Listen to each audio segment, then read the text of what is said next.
أرأيت الذي يكذب بالدين فذلك الذي يدع اليتيم ولا يحض على طعام المسكين فويل للمصلين الذين هم عن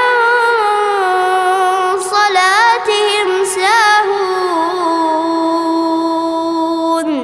الذين هم يراءون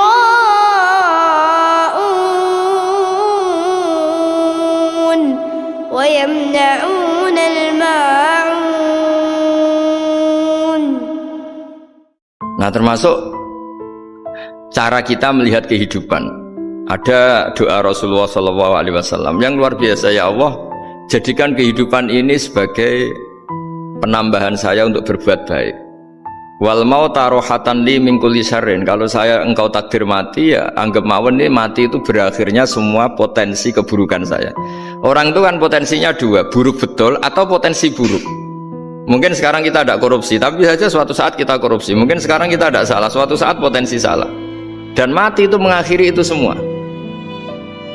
Makanya saya berkali-kali cerita kalau ngaji, kalau orang-orang alim NU itu kalau ada bajingan mati tetap dia seksain ini baik dia. Itu tetangganya nggak mau semua. Wong bajingan udah darani baik, tapi kiainya ngotot harus disaksikan kalau ini baik. Akhirnya mereka bilang ya baik-baik. Padahal di hati kiainya sudah tidak bisa garong lagi, tidak bajing lagi. Ya baiklah gitu. Jadi sehingga orang-orang soleh itu melihat hidup itu ya biasa, melihat mati itu biasa, karena hidup adalah sarana kita menambah kebaikan dan mati adalah akhir dari segala keburukan kita atau potensi keburukan kita. Jadi Islam itu mengajarkan kita gimana menghadapi kehidupan, juga gimana menghadapi apa? Kematian.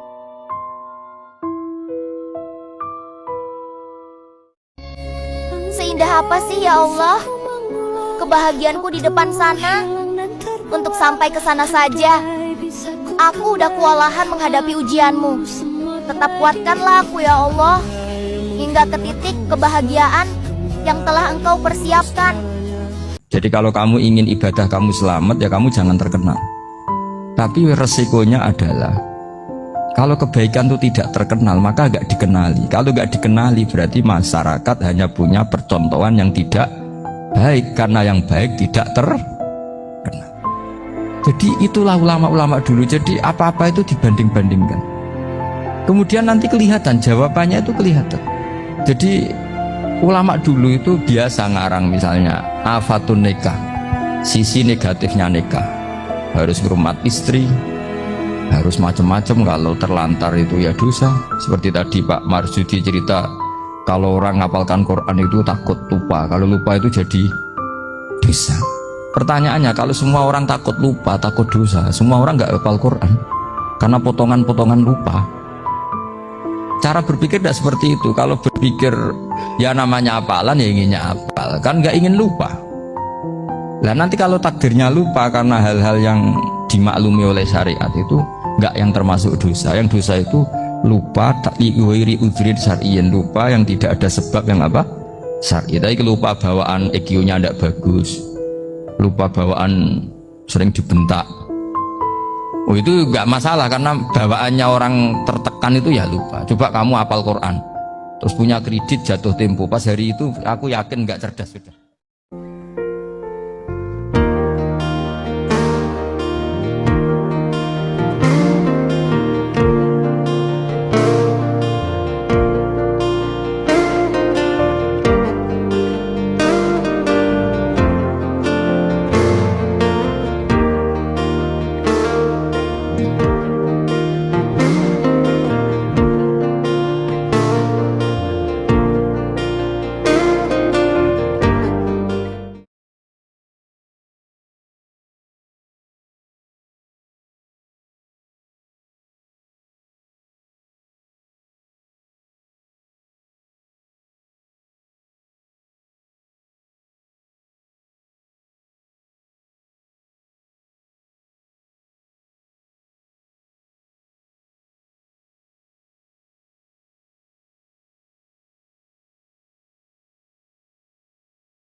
ketika Anda jalan-jalan nganter penumpang itu harus sering muji Allah Subhanahu wa taala. Ya, saya bacakan ayatnya, at-taibunal abidunal hamidun. Orang baik itu yang tobat, yang ahli ibadah. Di antara definisinya itu as-saihun, yang sering jalan-jalan. Siaka itu jalan-jalan.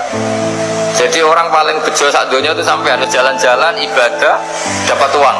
Tapi syaratnya ibadah. Sekali tidak ibadah dapatnya masalah kan. Jadi kekayaan rohani itu dimulai dari mana? Dimulai dari taat. Cara berpikir itu taat, bukan maksiat. Sekali Anda cara berpikir maksiat, maka adanya hanya penyesalan. Semakin pengalaman di luar, semakin penyesalan. Karena di luar sana banyak orang yang dapat nikmat yang lebih dari Anda. Tapi sekali Anda taat, kamu akan mensyukuri apa yang Anda miliki dan tidak pernah ingin sama yang dimiliki orang lain.